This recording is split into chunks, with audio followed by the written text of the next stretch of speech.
Welcome to Daily Wisdom, Walking the Path with the Buddha, a podcast shared by David Roylance.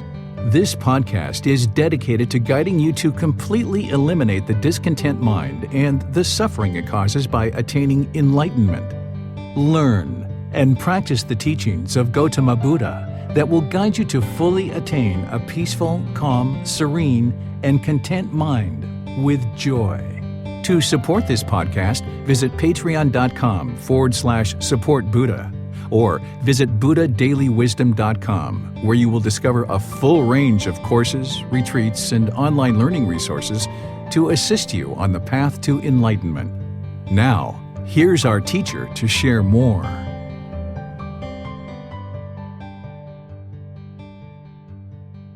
Sawadee Ka. Hello and welcome to Daily Wisdom, Walking the Path with the Buddha.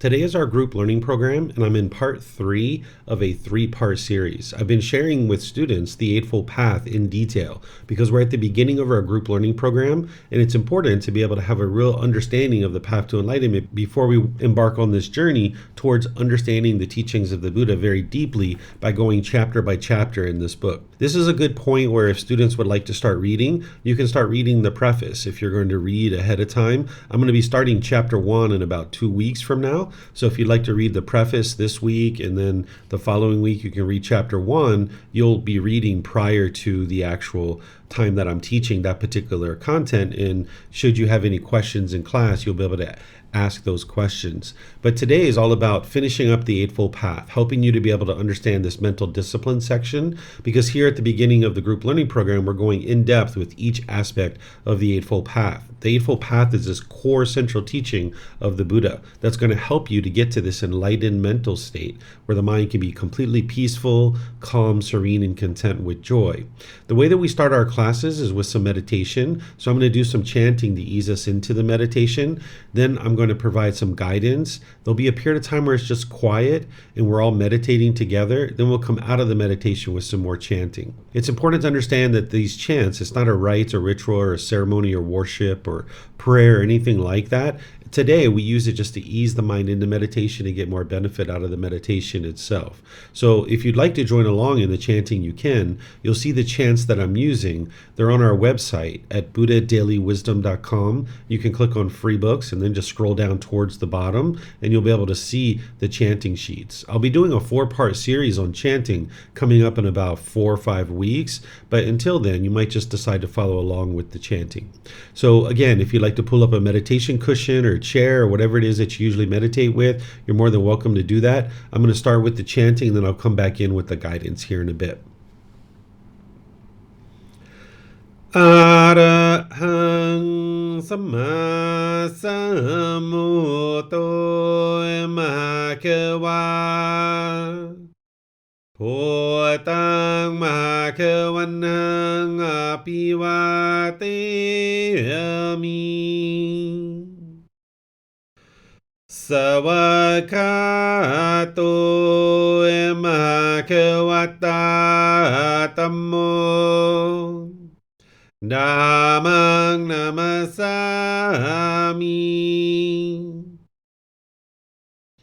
Supatipano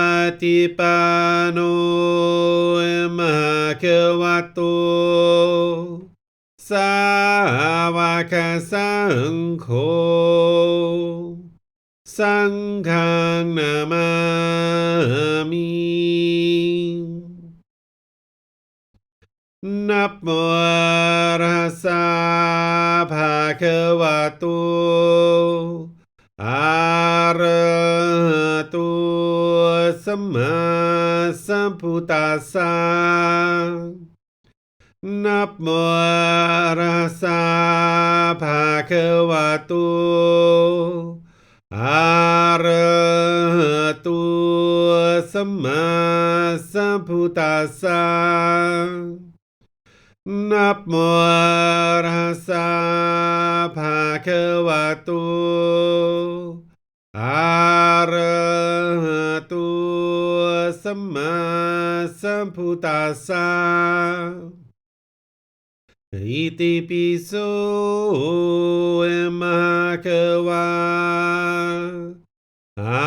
Arahang สัมมาสัมพุทโธ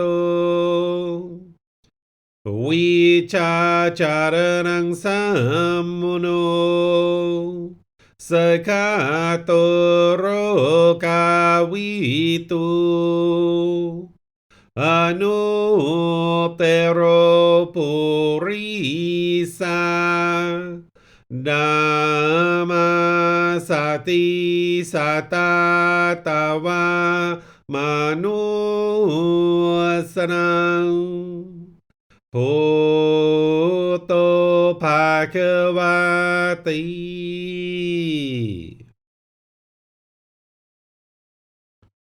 Okay, with the lower body and hands and arms comfortable, and the upper body erect, just close the eyes and start breathing in through the nose and out through the nose. Here you're just looking to establish the breath, a nice, natural, steady, consistent breath. Not forced or controlled, just a gradual inhale through the nose, experiencing the full breath. And then whenever you're ready, exhale out through the nose. Breathing in and out. Breathing in and out.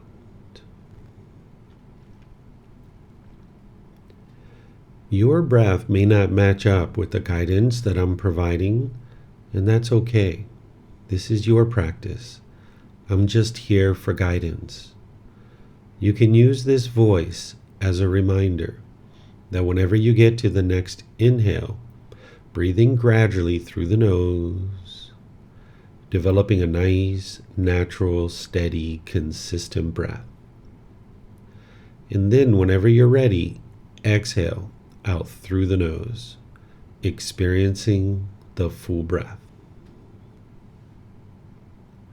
Breathing in and out. Breathing in and out.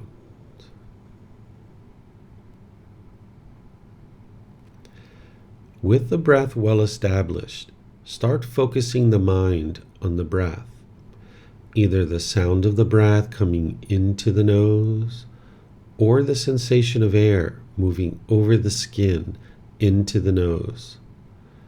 The breath is the present moment. Fixate the mind on the breath, the present moment. Breathing in and out.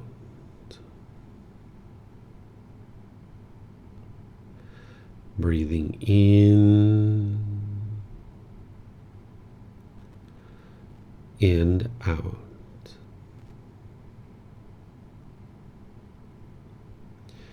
With the mind fixated on the breath, whenever you notice that it moves off the breath, cut that off, let it go, and come back to the breath, the present moment. No need to observe the thought, label it, judge it, analyze it, or even try to figure out where it's coming from. Whenever you notice that the mind is moved off the breath, cut that off, let it go, and come back to the breath, the present moment. Breathing in and out.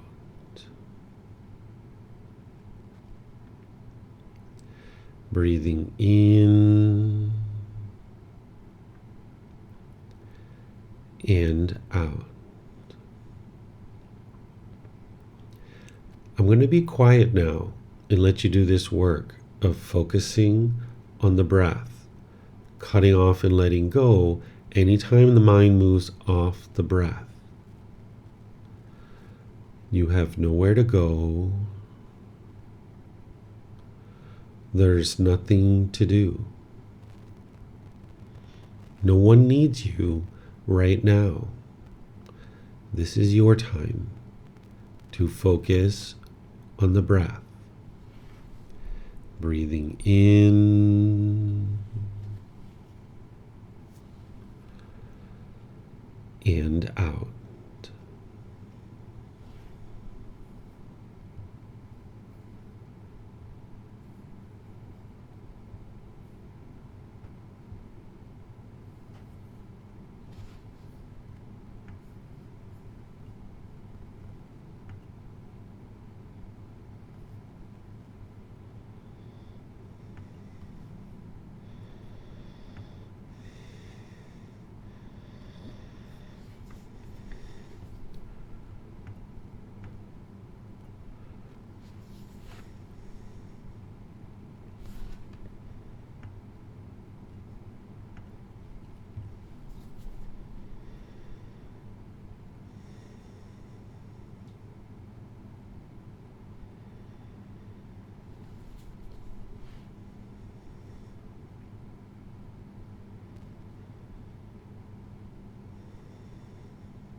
อะระหังสัมมาสัมพุทโธมหาเขวา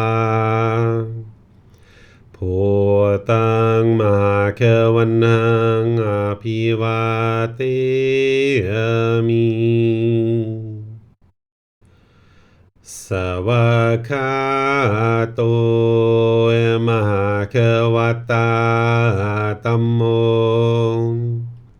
Dhammang namasami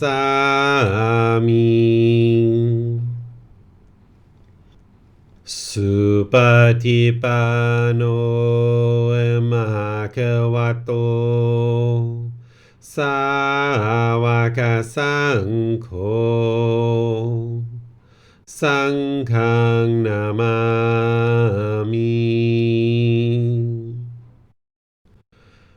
นะโมอะระหะสะภะคะวะโตอะระหะโตสัมมาสัมพุทธัสสะนะโมอะระหะสะภะคะวะโตอะระหะโตสัมมาสัมพุทธัสสะนะโมอะระหะสะภะคะวะโตอะระหะโตสัมมาสัมพุทธัสสะอิติปิโสมหะเขวา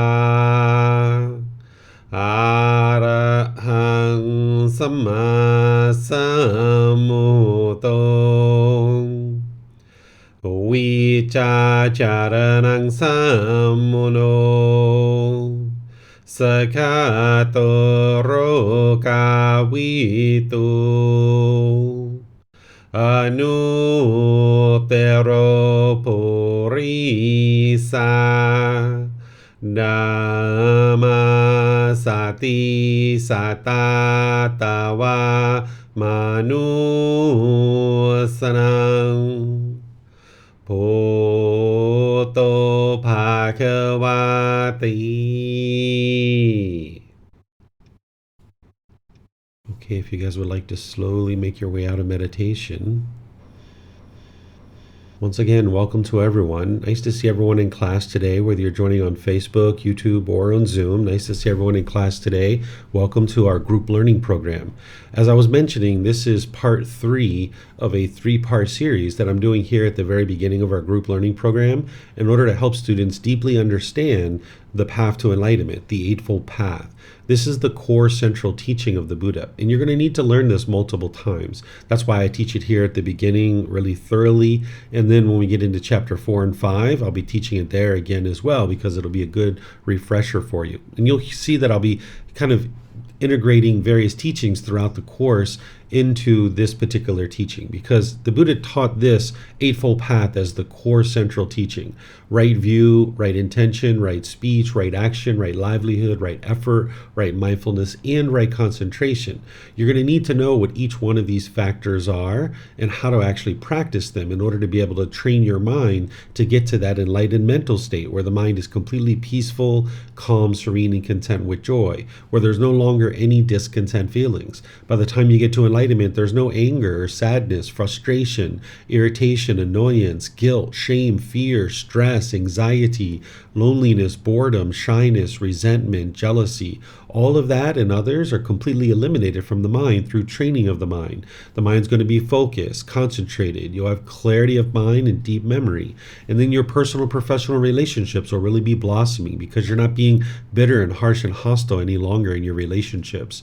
You won't even be experiencing a bad mood. It'll be physically impossible for you to experience a bad mood by the time you get to enlightenment because you've uprooted the causes and conditions that are producing that. And it's this Eightfold Path that's going to help you to be able to do that. So far, I've taught the wisdom section, which lays down a foundation for you. Last week, we studied the moral conduct, which is helping you to understand wise decision-making around your moral conduct. Today, we're going to be moving into the mental discipline section. This is what's actually going to help you to implement the moral conduct and fully transform the mind. Just as just a real brief overview of what I've already been teaching is I taught you right view. I helped you to understand from the words of the Buddha that he taught right view as these 4 statements in the Four Noble Truths, where you can understand the problem, the cause, the elimination, and the path forward. I introduced students to the 3 universal truths, helping them to understand that. And then ultimately, we studied the Four Noble Truths, where I explained the problem in your mind is the discontentedness. The mind's happy and excited and elated, but then it's sad and angry and frustrated. The mind's going up and down and up and down. This is the problem in the unenlightened mind. The cause of that is the mind is having craving, desire, attachment, longing, yearning, wanting things to be a certain way. And if you get what you want, you feel happy or excited. And if you don't get what you want, you feel angry or sad or frustrated or some other discontent feeling. The mind can't be permanently happy as long as it's in the unenlightened state and it has this longing, yearning, this craving, desire, attachment. And you can independently verify this in your own life. And I gave students a way to do that, giving you various examples. If you remember that boyfriend or girlfriend that you were with, when you guys broke up, you might have been so angry and frustrated or lonely or bored or missing this person. This is because the mind's holding on and craving permanence, wanting things to be a certain way. And the Buddha explains the way to eliminate this is to eliminate the cravings, desires, attachments. If you eliminate the cause of the problem, then you will eliminate the problem, right? So eliminating craving, desire, attachment will eliminate the discontent feelings where the mind's going up and down and up and down. And the Fourth Noble Truth is explaining to you that the way to accomplish that is the Eightfold Path. That's the complete perfect plan that starts with right view. Right view would be to understand that it's your own mind that's causing all of these discontent feelings. All too often in the unenlightened state, we blame other people for the feelings that you're experiencing. But that's not actually true reality. The mind is lacking wisdom and it hasn't established right view. If you're blaming other people for your anger and your frustration and your stress and anxiety and your annoyment, this is because the mind has wrong view. But when you establish right view, you will have independently verified the Four Noble Truths, and you'll have this breakthrough to be able to see that it's your own mind that's causing these feelings. And then instead of pushing people away, being bitter, harsh, and hostile to them, or putting your expectations on people and trying to control them, you can transform your mind to be able to address the real problem, which is within your own mind. And the Buddha taught right intention, which is the intention of renunciation, non-ill will, and harmlessness. And renunciation is to be willing to let go of your false beliefs, your false opinions, and your false views. If you're currently getting angry or sad or frustrated or any of these other discontent feelings, there are certain things about this world that you don't currently understand. And if you continue to hold on to your false beliefs, you will never experience the permanent peace and permanent joy. You need to be able to bring in this wisdom from the teachings of the Buddha. And when you see it's conflicting with your beliefs, which you see it will see that it does, you're going to need to eliminate your beliefs. And now you have wisdom. One of the first beliefs that you need to eliminate is that other people are causing you to be angry or sad or frustrated. You need to be able to independently verify that. And there's certain unwholesome qualities that you currently have that you're going to need to be willing to let go of. That's the intention or thinking or thought of renunciation.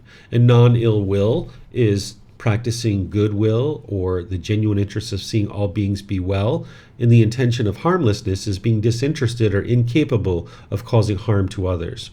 Then we moved on to the moral conduct section, where I taught you guys right speech, right action, and right livelihood, helping you guys to understand that what the Buddha is teaching here is the natural law of dhamma, of cause and effect, or action and result, helping you to be able to see wise decision making around your moral conduct. Because as long as you're being bitter and harsh and hostile in your relationships, that's what's going to come back to you. Oftentimes we think that it's other people that are causing this, but it's actually being caused by your own mind. And if you're interested in harmonious relationships, you're going to need to do work on your own mind and train to be able to have right speech, right action, and right livelihood. Because as long as you're putting out harm through your speech, actions, or livelihood, that's just going to come back to you. So the Buddha doesn't teach rules or commandments. He doesn't teach beliefs. He doesn't teach any of that kind of stuff. There's nothing mystical or magical about his teaching. teachings. It's not about rites or rituals or ceremonies or worship. He's helping you to see this cause and effect, or this action and result. Now, some people refer to this as karma. That's the Sanskrit version. The original teachings of the Buddha are in the Pali language, so people that study those will typically use the word karma. And it's helping you to see this cause and effect relationship between the decisions that you're making and what you're experiencing. That when you make decisions wisely or unwisely, you're going to experience either wholesome karma or wholesome results, or you're going to experience unwholesome karma or unwholesome results. So the Buddha's teachings on right speech is helping you to be able to see wise decision making around your speech. And you would think of this as right communication, because during the lifetime of the Buddha there was only speech, but nowadays we have text messaging, emails, social media posts, all these different things. You would like to eliminate all of these from the mind, because as you're practicing these, it's going to produce unwholesome results. And this is where you can independently verify that when you're lying, slandering, having harsh speech or frivolous speech, the mind experiences unwholesome results or unwholesome karma. We went into each of those in detail, and I gave you examples. And we even talked about the 5 factors of well-spoken speech. So you can go back and see this if you haven't seen this yet. And then we talked about right action, ensuring that you're not causing harm through your bodily actions. And the Buddha gives you 3 important ones in the Eightfold Path. But you need to be able to apply this to all aspects of your life, that you're not causing harm with your bodily actions. Because notice he doesn't say don't walk up to someone and punch them in the face. Well, you know, if you understand right action, that would be really unwise, because that person's going to punch you back. They're going to pull out a knife or a gun, or their friends or family are going to attack you. It would be unwise to punch someone in the face. So right action is ensuring that you're not causing harm through your bodily actions. And the Buddha's giving you 3 really impactful ones here, but he's not giving you an exhaustive list, because you need to move to this higher consciousness and be able to see these truths for yourself and be able to understand this natural law. Then we talked about livelihood and how you choose to support yourself and sustain your life. We talked about harmful livelihoods like business and weapons, living beings, meat, substances that cause heedlessness, and poisons, and how those cause harm. And I gave you examples to be able to help you. And then we talked about having a livelihood that you have ambition and enthusiasm and motivation, and that you can be successful in your livelihood by not having scheming, flattering, hinting, belittling, or pursuing gain with gain. And again, I gave you examples on all of these, so that way you can build a livelihood that you thoroughly enjoy and that you can't even imagine doing anything else. That you would do this livelihood even if you didn't get paid for it, even though you need to get paid for it, that you just enjoy it so much it doesn't even feel like work. So now we're moving into the mental discipline section, because all of what we already learned needs to be put into practice through the mental discipline. So now I'm going to teach you right effort, right mindfulness, and right concentration using the words of the Buddha, and then I'm going to teach it to you and show you how to implement it in your day-to-day life. And as we go, you guys are welcome to ask questions. Remember, you can put that into Facebook, YouTube, or Zoom in the comments section, and I'll be able to see that. Or in Zoom, you can electronically raise your hand and ask any and all questions that you like. So right effort, this is the words of the Buddha on right effort. He says, in what, monks, is right effort? Here, monks, a monk rouses his will, makes an effort, stirs up energy, exerts his mind, and strives to prevent the arising of unarisen, evil, unwholesome mental states. He rouses his will, makes an effort, stirs up energy, exerts his mind, and strives to overcome evil, unwholesome mental states that have arisen. He rouses his will, makes an effort, stirs up energy, exerts his mind, and strives to produce unarisen, wholesome mental states. He rouses his will, makes an effort, stirs up energy, exerts his mind, and strives to maintain wholesome mental states that have arisen, not to let them fade away, to bring them to greater growth, to the full perfection of development. This is called right effort. So here the Buddha is talking about 4 things with right effort. He's talking about preventing unwholesome mental states from arising in the mind. He's talking about abandoning unwholesome mental states that are currently in the mind. He's talking about producing wholesome mental states that aren't yet in the mind, to bring them into the mind, and to maintain wholesome mental states that are currently in the mind, bringing them to full growth and full perfection of development.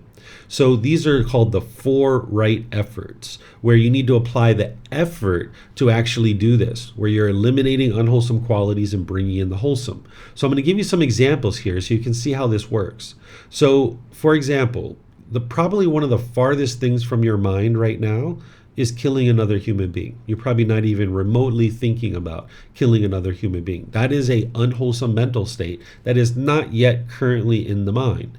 And the Buddha is teaching you to apply the effort to prevent that sort of thing from ever coming into the mind. And there's probably other unwholesome mental states that are not currently in your mind right now. And you're going to need to apply the effort to ensure that those do not come into the mind, prevent them from coming into the mind.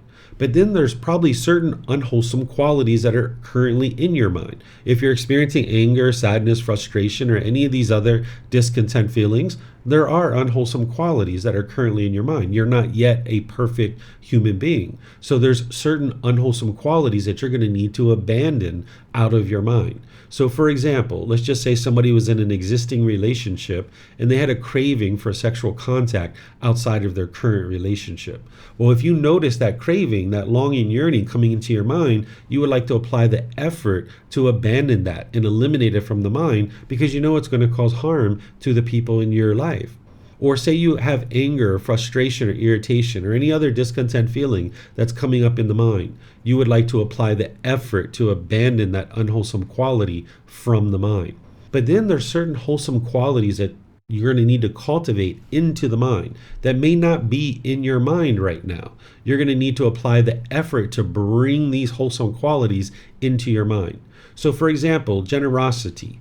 If you find it hard to share with others and you find it quite difficult, you're going to learn on this path to enlightenment about generosity, where you need to give and share, living open-handedly, being joyful and sharing with others. Because an enlightened being isn't selfish. But with craving, desire, attachment, where the mind is longing, yearning, wanting things to be permanently pleasing for yourself, you'll tend to hold on to things and find it very difficult to share with others. So when we were children, a lot of us were taught to share, but we weren't necessarily taught why. The reason why is it trains your mind to let go. That's the whole problem with craving and clinging, that the mind is holding on and it won't share, right? It won't let go. So that boyfriend or girlfriend that you were with and you guys broke up, at one point you were holding on to this person, craving for them to be permanent, and you were angry or frustrated or lonely or bored or missing this person. But at some point you chose to let go. And when you let go, that's where your peace came in. But the mind doesn't know how to let go in the unenlightened state. So generosity is one of the wholesome qualities that you're going to need to bring into your mind in order to train it to let go and be joyful and living open-handedly. So if you find it challenging to practice giving and sharing with others, you're going to need to apply the effort to bring that into your mind. Or compassion. Compassion is the concern for the misfortune of others. You might be living on either side of this, where the mind can be indifferent, or you could care less about somebody's suffering and their misfortunes. Or on the other side, you could potentially be worried or have anxiety every time you see somebody experiencing something unfortunate. Maybe you see children that are abused or homeless people or something like this, and maybe you're so worried and having stress and anxiety about that. Well, if you're living on either side, where you're having this indifference, where you could care less about other people, or you're living on the other side where you're worried and having anxiety, that's because the mind hasn't cultivated compassion, where it needs to come to the middle and have concern for the misfortune of others. Whether you do something about that or not is a whole nother topic that we will be discussing as part of our program. But in order to get to enlightenment, you're going to need to apply the right effort to bring this compassion into the mind, where you can have concern for the misfortune of others, and you're not living on either side of this. Then you're going to need to apply the effort to maintain wholesome mental states that are currently in your mind, because you have certain wholesome mental states that are currently in your mind, but they haven't been brought to full growth, full perfection, and full development. So for example, you probably have loving kindness in your mind, where you have a genuine interest in seeing all beings be well, but it hasn't been brought to full growth and full perfection. That's why in some cases you can be really polite, kind, friendly, and respectful, but in other situations you could potentially be bitter or harsh or hostile. You can be angry and irritated with people, right? That's your anger arising. That's the opposite of loving kindness, because your loving kindness hasn't been brought to full growth, and full perfection, you still have ill will towards others in certain situations. So you're going to need to apply the effort to bring in this loving kindness where you can have a genuine interest in seeing all beings be well. And you can practice that on a day-to-day basis where you're not judging other people to determine if they deserve your loving kindness or not, but you can just be loving and kind with all beings. And then another example of this might be sympathetic joy, where maybe you have sympathetic joy in your mind, where you have the joy for others' success, even if you didn't contribute to it. This is the opposite of like jealousy or envy. If you have jealousy or envy in your mind, that's based in craving, desire, attachment, where the mind is wanting something that it doesn't have. Well, maybe in some situations, people tell you they're going on a certain trip, and you're like, oh, I've been to that place too. Have a great time. You're really going to enjoy it, right? But then when you're at work and you apply for a promotion, a new job, a new salary, a new office, new responsibilities, and then somebody else applies for it, and maybe they get the job instead of you, maybe in that situation you're jealous or envious of them because the mind hasn't brought this sympathetic joy to full growth, full perfection, and full development. So you're going to need to apply the effort to support this wholesome quality in the mind, bring it to full growth and full perfection in the mind. So right effort is all about applying the effort to prevent unwholesome qualities from coming into the mind, to apply the effort to abandon unwholesome qualities that are currently in the mind, apply the effort to bring in wholesome qualities into the mind, and to apply the effort to maintain and support and encourage wholesome qualities that are currently in the mind. Now, I just gave you some examples. What is wholesome or unwholesome that is in your mind or not in your mind is going to be unique to you, right? But this helps you to understand what right effort is. You wouldn't actually be able to apply right effort until you're practicing the next step. So I'm going to teach you the next step here in a moment. You would need that in order to apply right effort. So let me pause and see if you guys have any questions on right effort before we move on. Remember, you can put that into Facebook, YouTube, or Zoom in the comment section, or you can raise your hand in Zoom and ask any questions that you like. Okay, I don't see any questions anywhere. So let's move on to the next one, which is called right mindfulness. Again, these are the words of the Buddha. I'm going to read it to you, and then I'm going to teach it to you, break it down so you can understand what this is and how to actually practice it on a day-to-day basis. So this is what the Buddha says about right mindfulness in the Eightfold Path. He says, in what, monks, is right mindfulness? Here, monks, a monk resides, reflecting on body as body, dedicated, clearly aware and mindful, having put aside craving and worry for the world. He resides reflecting on feelings as feelings, dedicated, clearly aware and mindful, having put aside craving and worry for the world. He resides reflecting on mind as mind, dedicated, clearly aware and mindful, having put aside craving and worry for the world. He resides reflecting on mental objects as mental objects, dedicated, clearly aware and mindful, having put aside craving and worry for the world. This is called right mindfulness. So he's talking about four things here: body as body, feelings as feelings, mind as mind, and mental objects as mental objects. He's talking about something called the four foundations of mindfulness. But before I help you to understand that, let's just talk about mindfulness in general so that you can understand what mindfulness in general is. In general, mindfulness is awareness of mind. You're going to need to have awareness of mind. How could you ever apply right effort if you weren't aware of the unwholesome qualities and the wholesome qualities that are either currently in your mind or not in your mind, right? You're going to need this awareness of mind, awareness of your thoughts, your ideas, your mental states. You're going to need to have awareness of the mind. Any kind of things that are in your mind, you're going to need to have awareness of that. Because oftentimes in the unenlightened state, we just kind of plow through the world without really taking observation of what's going on within your own mind. I know I used to do that. I used to plow through the world, knocking down trees, burning up the forest. And I was like, where's that smoke coming from? You know, I kind of smell the smoke and look behind me and all these trees are knocked down. I was like, who knocked down all the trees? Well, it was me that was doing all of that, right? Because I didn't have this right mindfulness and awareness of what was going on within my own mind. So you're going to need this awareness of your mind. And you might hang out there for a few months just working on that. In the next factor that I'm going to teach you is going to help you to build this awareness of mind and this right mindfulness. So you might just hang out there for a few months just working on building this awareness of your mind. But in more detail, you're going to need to develop the 4 foundations of mindfulness. Now, when people oftentimes talk about mindfulness, it's kind of made its way into modern vocabulary and people kind of use it from time to time. They're typically not using it in the way that the Buddha used it. The Buddha used it as awareness of mind, but more specifically, the 4 foundations of mindfulness. But nowadays, you'll hear people say, can you mindfully carry this glass of water to the table? Right? What they're really saying is carefully. Can you carefully carry this glass of water to the table? Or you might tell your children, can you mindfully eat? What you're telling them is, can you carefully eat? Right? Because you're not interested in cleaning up all this big mess. Well, that's not the way the Buddha is using this word mindfulness. Now, if other people choose to use it that way, that's up to them. But if you would like to understand the teachings of the Buddha and the way that he taught them, it's important for you to understand it in the way that he taught it, which is awareness of the mind. And that's how you would like to think about this. And then as you're developing that, you would like to understand the 4 foundations of mindfulness. These are 4 things that you're going to need to be aware of. The first one is bodily sensations. What the bodily sensations are, these are the early warning system that is alerting you that you're about to get angry or sad or lonely or bored or even happy or excited. There's this early warning system, which are bodily sensations.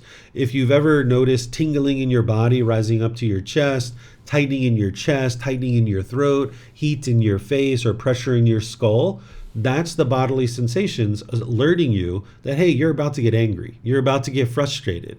And what the Buddha teaches you to do is at that point, cut it off and let it go. Apply right effort. Cut it off and let it go. Right? So you're going to need to be able to develop this awareness of this early warning system that you have of the bodily sensations that are arising. Whether it's a painful feeling or even a pleasant feeling, there are bodily sensations associated with this. So the happiness, excitement, elation, thrill, exhilaration, euphoria. You might have these warm fuzzies going across your shoulders, up the back of your neck, or over your skull.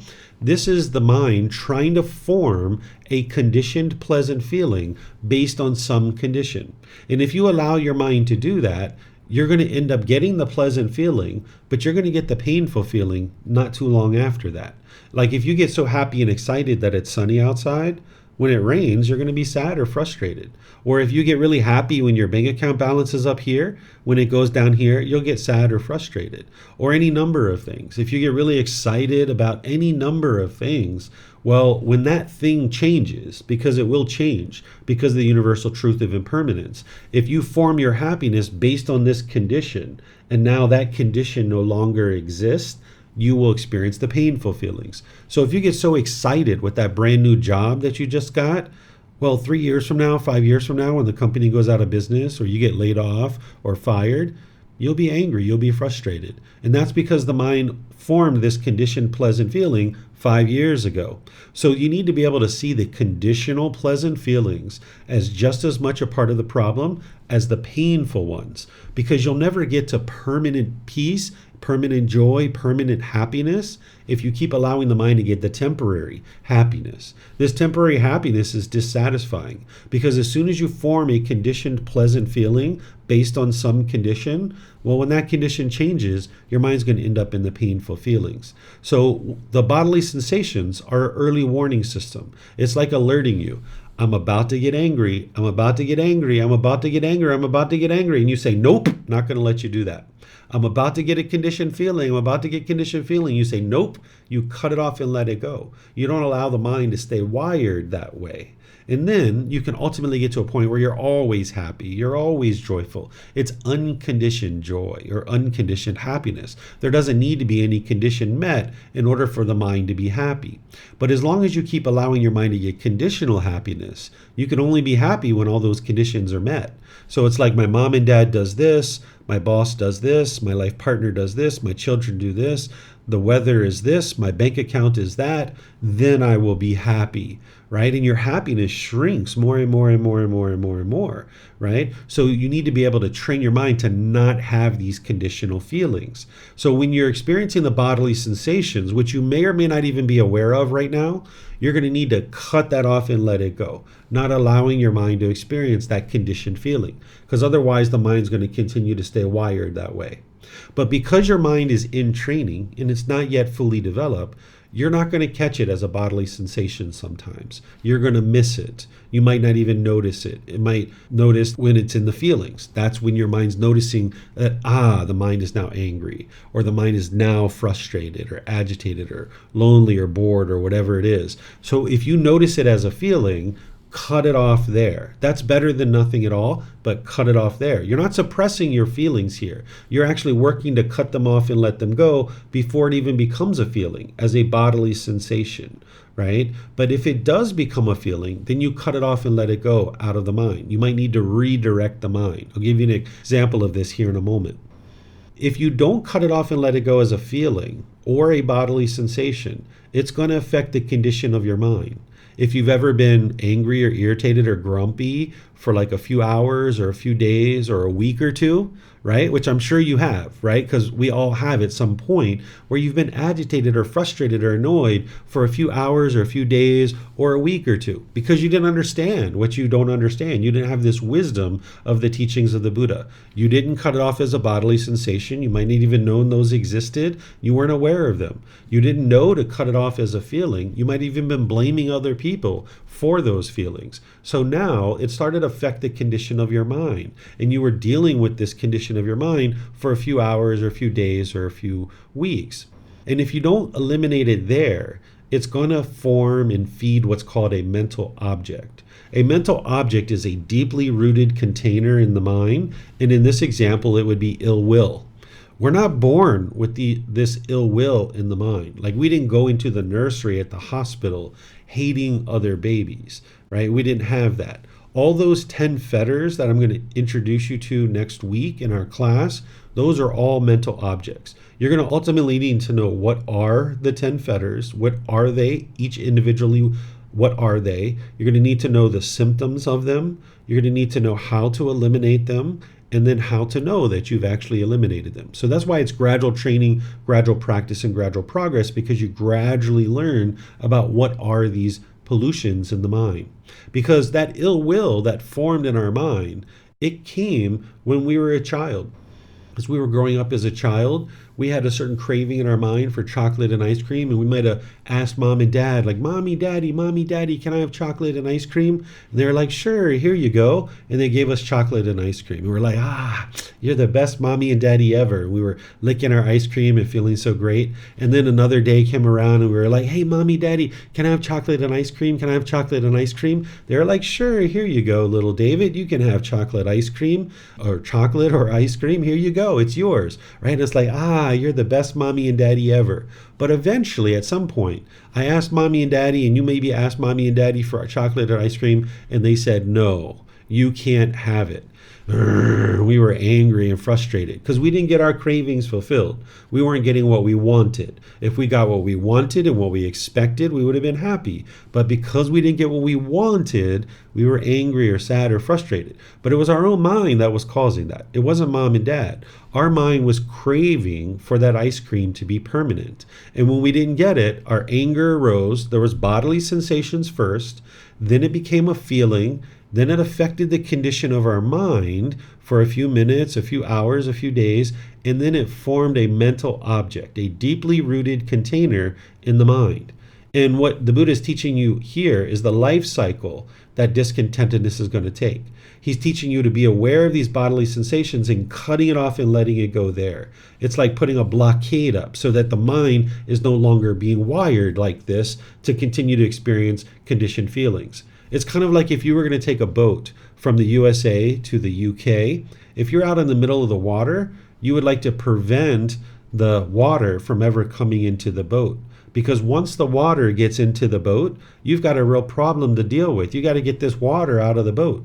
So once the mind experiences the feeling of anger, you've got a real problem to deal with. You've got to get it out of there. So if you can catch it as a bodily sensation and cut it off and let it go there, you've just protected your mind. You've preserved your mind. But if you miss it as a bodily sensation, because you will sometimes, because you can't run out and practice this perfectly when you've learned it the first time, if you notice it as a feeling, cut it off and let it go there. And if it continues to persist and you're noticing the condition of your mind is generally grumpy or irritable or any of these other conditioned feelings, cut it off and let it go there so that it doesn't continue to feed these mental objects. So you're putting a blockade at the bodily sensations, all the while you're purifying the mind of these mental objects and getting them out of the mind and uprooting it.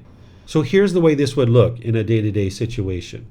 Let's just say you're sitting on the sofa, you're watching the news, and you're hearing the news through your ears. And now you hear or you see something that you don't like, that you find to be disagreeable. And now your anger is starting to arise. And you notice it as a bodily sensation. The body's starting to tingle, your chest is starting to tighten up.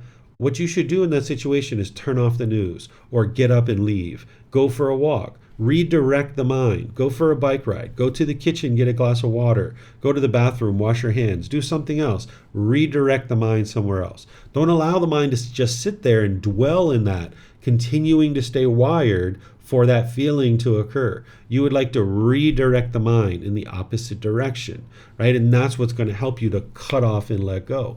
So that's what the Buddha is teaching you here. In right mindfulness is this life cycle that is going to occur. And you need this in order to practice right effort, because you wouldn't be able to see the unwholesome qualities or the wholesome qualities if you didn't have this awareness of mind. So I'm going to see if you guys have any questions here. Remember, you can put that into Facebook, YouTube, or Zoom, or you can raise your hand in Zoom and ask any questions that you like. Oh, here we go. We have one in Zoom. Let's see. This is Julie. Teacher David, we need to manage our feelings, not too happy, not too sad, not too angry, etc. What is the difference of us from a machine then? A machine has no feeling and no bodily sensations. So the way that the Buddha is teaching you is not to manage your feelings, right? Where you're not too happy or not too sad. Instead, what he's teaching you to do is eliminate the causes and conditions that are producing these conditioned feelings, where based on some condition, you're going to now experience a feeling. What he's helping you to get to is where you have unconditioned mental qualities, where the mind is just always cheerful, it's always joyful, it's always bright, it's always radiant, it's always uplifted, and there doesn't need to be any condition met in order to experience that. So getting to enlightenment isn't to say that you're numb and that you're not experiencing any enjoyment, because that's completely opposite of the truth. You will experience significantly more joy and happiness in the enlightened mental state than you ever experienced in the unenlightened mental state. Because in the unenlightened mental state, you can only be happy if these conditions are met. Right? There's a certain set of expectations, a certain wants that the mind has, and you can only be happy when those criteria are all met. But when those criteria aren't met, that's when you're angry or sad or frustrated. So by getting rid of all of that, where your mind doesn't have these cravings, desires, expectations, longing, yearning, now you can just be happy all the time. But your mind needs to be trained to do that. So you're not a machine, you're not a robot, you're not numb. It's just that your mind doesn't form its feelings based on external circumstances, that your mind is just always bright and radiant and uplifted. It's experiencing the unconditioned mental qualities, and they're permanent because they're not based on any condition. Where the unenlightened mind, you're experiencing temporary feelings that are arising, changing, and fading away because you're basing your feelings on some impermanent condition. So you'd like to get to the point where you transform the mind that it's no longer doing that, and you can just always have the brightness, radiance, and joy, and the mind can just always be uplifted. So it looks like Jeff has a question. Go ahead, sir. Okay, so my question may be right mindfulness or right concentration.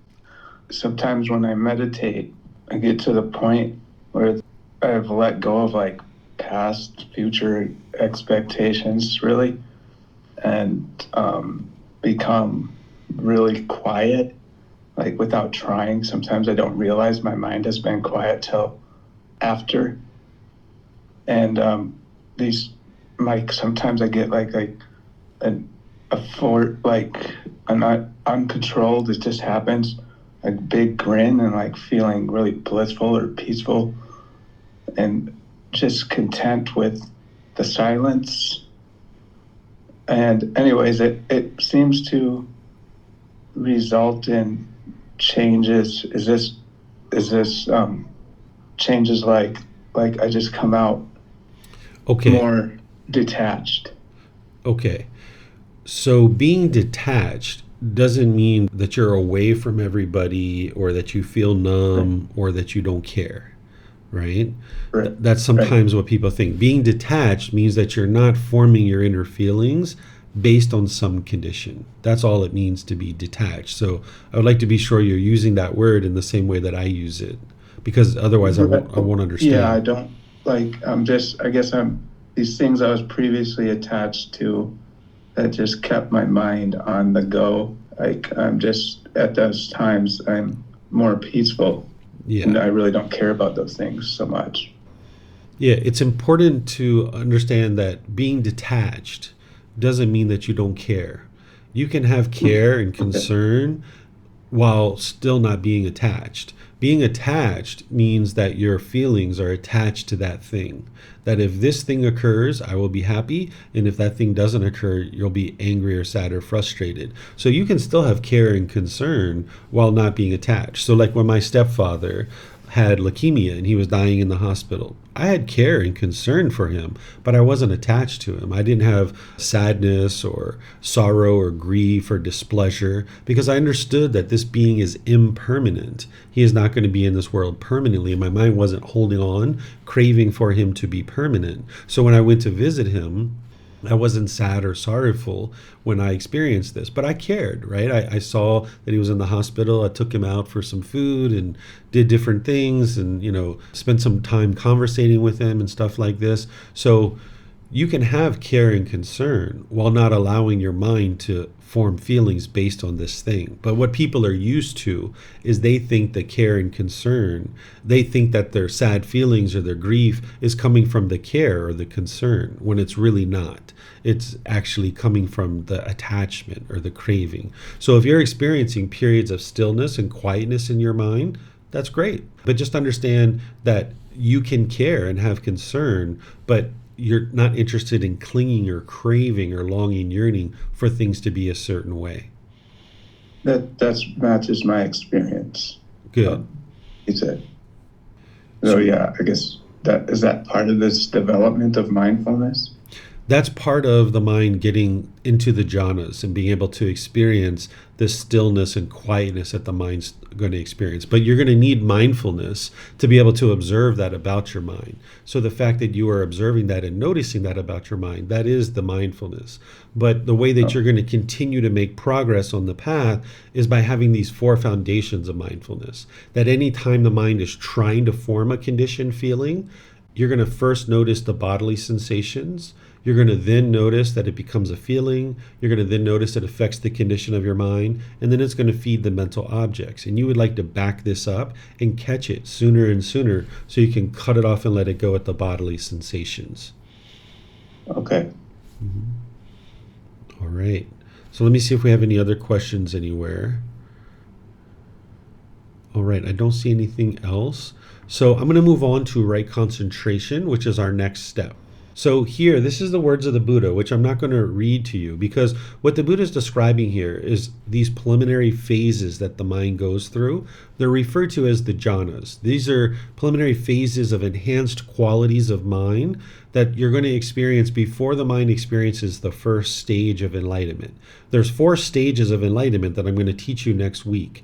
And when you learn those, you'll see that your mind goes through those 4 stages. And then ultimately, when your mind is enlightened, it's at the 4th stage of enlightenment. Prior to that, your mind's not actually enlightened. So in these jhanas, you're experiencing certain enhanced qualities that you need in order to transform your mind. And you'll know, and you'll have an indication that your mind is experiencing these. And your mind will start to pivot and start focusing on other things. In fact, what the jhanas are, essentially, is it's an indication for you that you're putting together the Eightfold Path really well. So, for example, in the second jhana, which is this preliminary phase that the mind goes through, you no longer have a conscious mind and a subconscious mind. Prior to the second jhana, you have a conscious mind and a subconscious mind. The conscious mind is polluted, but the subconscious mind is more heavily polluted. And you have awareness of your conscious mind typically, but you don't have awareness of your subconscious mind. So if you've ever been standing around with friends and you just blurted something out and you were like, I don't think that way. Where did that come from?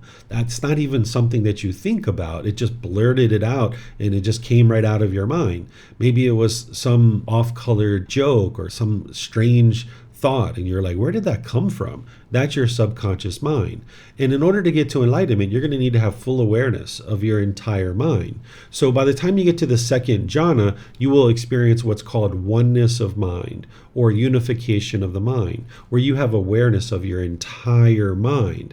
And some people refer to this as the opening of the third eye or the inward looking eye. During this period of time, you become very introspective and you look inward and you're observing your mind very closely. So these are the jhanas. They're enhanced qualities of mind, and I teach these to you at other times in other programs. But at this point in time, at the very beginning of learning, you don't need to understand the jhanas. You need to understand the step of right concentration, because what's going to help you experience the jhanas is putting together all the factors of the Eightfold Path.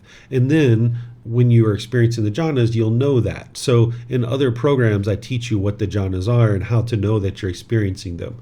In this program, I teach you the practice of right concentration, because the Buddha teaches in other parts of his teachings how to practice right concentration. So that's what I'll teach you now, is the practice of right concentration. And then at some point in the future, you can learn about what the jhanas are. But you'll never experience the jhanas if you don't understand how to practice all the factors of the Eightfold Path, including right concentration.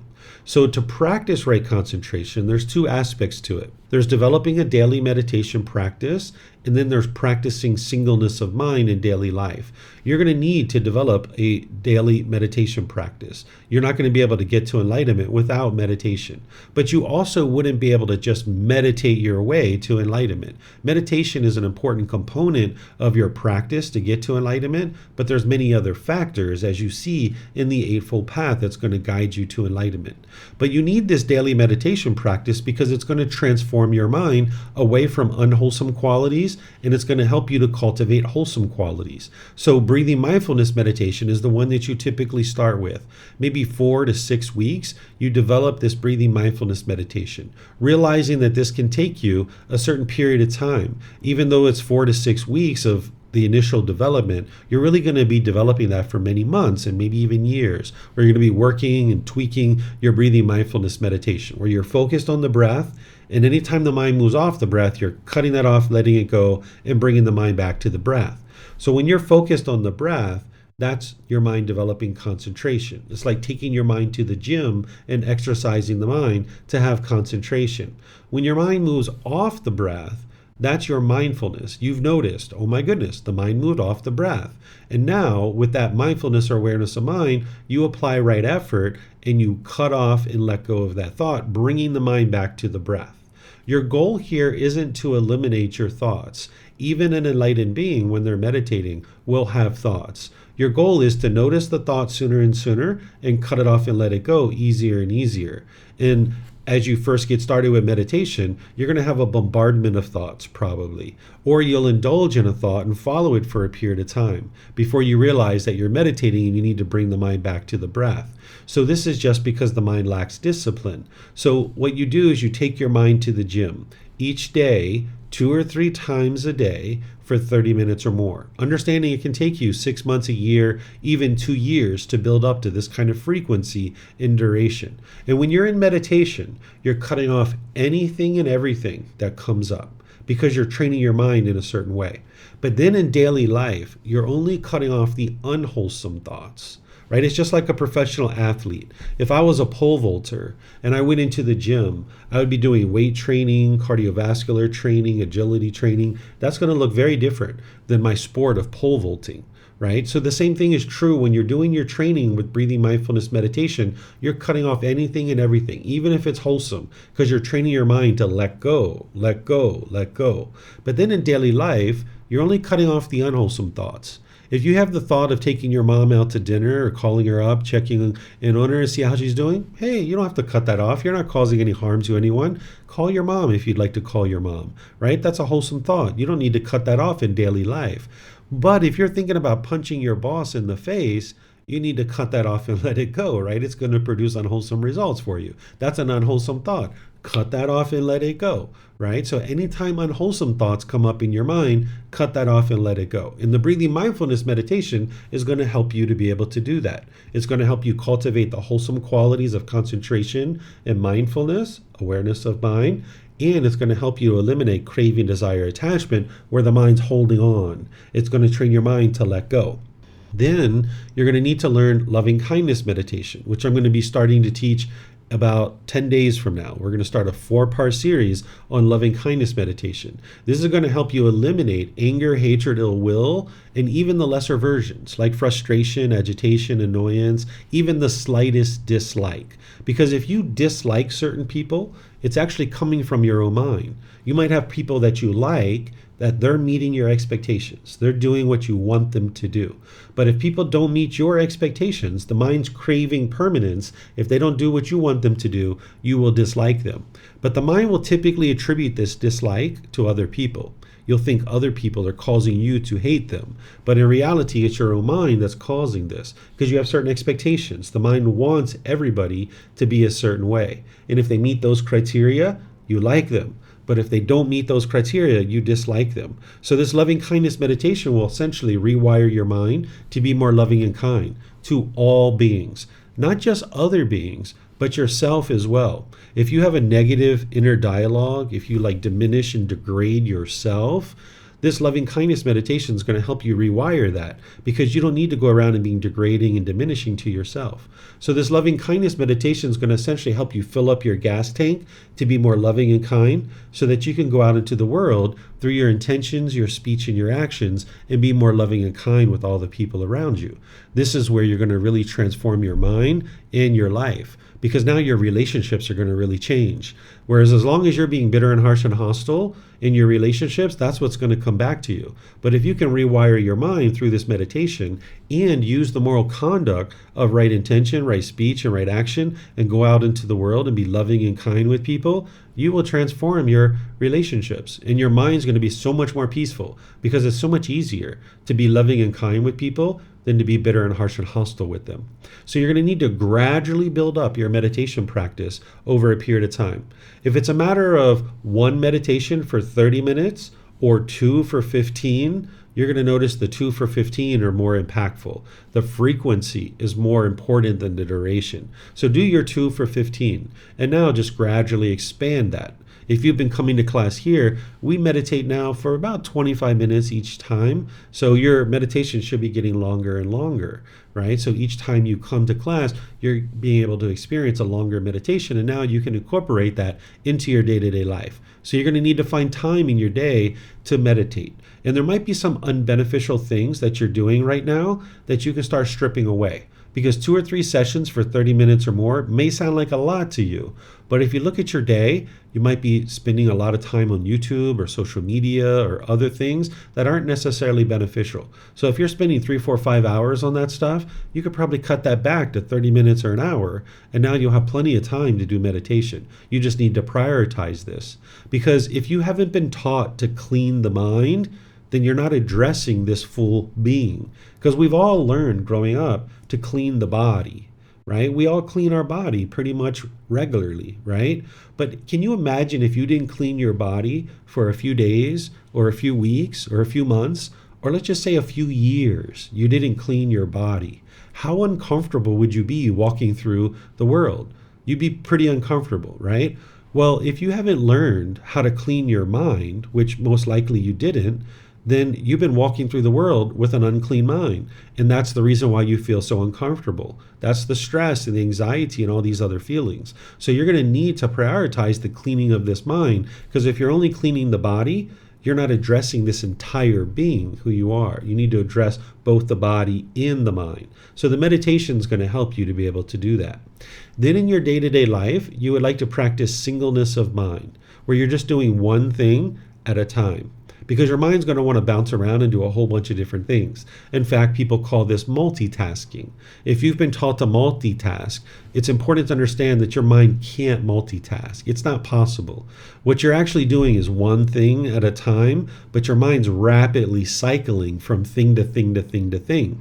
So if I'm talking to my mom, if I'm watching TV and I'm eating a sandwich, I'm not actually doing all three of those things. I'm talking to my mom for 3 to 5 seconds, watching TV for 8 to 10 seconds, eating the sandwich for 3 seconds, and the mind's racing around from thing to thing to thing to thing to thing. And if you're doing this all day while you're at work, when you get home, you probably find it very challenging to relax. You probably find that you're stressed or having anxiety because it's like a racehorse. If you've ever been to a racetrack and horses are running around a racetrack, when they go to the barn, they can't calm down. They're all hyped up. So that's what's going on with your mind 8, 10, 12 hours a day. You're running around the racetrack. And now when you go home, you find it very challenging to relax. So you're going to need to be able to do one thing at a time. Then you can bring your full focus, your full wisdom to whatever it is that you're doing. Because see, the mind thinks with its lack of wisdom that you're being more productive by talking to mom, watching TV, and eating a sandwich. But you're actually not, because this conversation that could have been 10 or 15 minutes actually lasted for 30 minutes, 45 minutes, or an hour. And then maybe you said things that were unwise and you damaged your relationship. And now maybe you need to go back and apologize to mom. You got to clean that up. You got to take all this extra time. And maybe you even agreed to certain things on the conversation that you totally forgot. And now you got to call her back and be like, Mom, what was that I was supposed to do for you again? I'm so sorry. I forgot. Right? So this productivity is actually a delusion. It's confusion. The mind is misunderstanding. Because not only did you not benefit from the conversation with mom and there was a lack of concentration, but even the TV program, you didn't fully understand it. And maybe the sandwich that you were eating, it gave you a stomach ache, and now you got to lay in bed for an hour or two and get rid of your stomach ache, right? So you'll actually do much better for yourself, bringing your full wisdom and full focus to whatever it is that you're doing. So the way that this looks in day-to-day life is if you're washing the dishes, you would like to just wash the dishes. If you notice that your mind is wandering, cut that off and let it go. Because if you allow your mind to wander, next thing you know, you sliced your hand with a knife and now you got to go to the hospital and get that fixed, right? Or say you're in a business meeting and your mind is wandering. You would like to cut that off and let that go because you need to focus on your business meeting. So if you do this enough where you're practicing singleness of mind, eventually your mind will get so focused and so concentrated, it'll just always be that way. It's kind of like if you had a piece of wood and you had a steel rod and you were grinding this steel rod back and forth over the wood. Initially, it's going to bounce around a lot because there's not a groove there. So that might be what your mind's doing. It might be bouncing around a whole lot. But if you grind this steel rod back and forth, you're going to get a groove going here. And when this steel rod bounces out, you're going to know it. And you're going to bring it back and you're going to keep grinding it back and forth and back and forth and back and forth. And eventually, you're going to get a deeper and deeper groove in this wood that it won't pop out. It will never pop out because there's such a deep groove here. So that's what you're going to need to do with your singleness of mind, where you're just practicing, focusing on one thing at a time. So if you're eating, you just eat and just focus on eating, not having YouTube going, not having other things going. You just focus on eating. And this is going to help refine your mind to be focused and have clarity and concentration.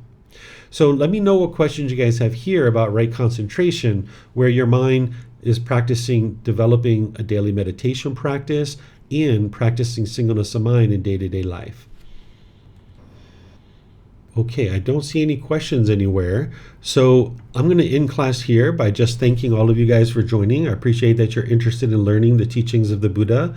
Any day that you decide that you'd like to spend time learning and understanding the teachings of the Buddha, it's a wonderful day for you because it's helping you to be able to learn and grow and develop and become a better and better person. So if you'd like to learn more, I'm going to be continuing to teach over the next 6 months. I'm going to be gradually helping students to learn and grow and develop. Next week, I'm going to be introducing you to the 4 stages of enlightenment and the the 10 fetters, because that's what this Eightfold Path is helping you to work towards, is those 4 stages of enlightenment and the elimination of these 10 fetters. So I'm going to be teaching that to you next week. And if you'd like to start reading your book, if you have this, you can download it from our website. You can take it and go print it. It's all free for you. You can get it on Amazon if you'd like a printed version, or you can get them here at the temple in Chiang Mai. You can start reading the preface. And then next week after our class, you can read chapter 1, because in 2 weeks from now, I'm going to be starting chapter 1. And that's where each week we'll go chapter by chapter by chapter. And then this Wednesday, I'm going to be in the 4th part of our 4-part series on breathing mindfulness meditation, helping you guys to build up your meditation practice. Before the following week, I'm going to start a 4-part series on loving kindness meditation. So again, thank you all for joining. It's been a pleasure to be able to share these teachings with you. Whatever you choose to do today, have a very lovely and wonderful rest of your day. We'll see you next time. Sawadee Kap. Thank you for listening to this podcast. To provide support for this podcast, visit patreon.com/support Buddha. To access more teachings, visit buddhadailywisdom.com. There, you will discover a full range of courses, retreats, and online resources to assist you on the path to enlightenment.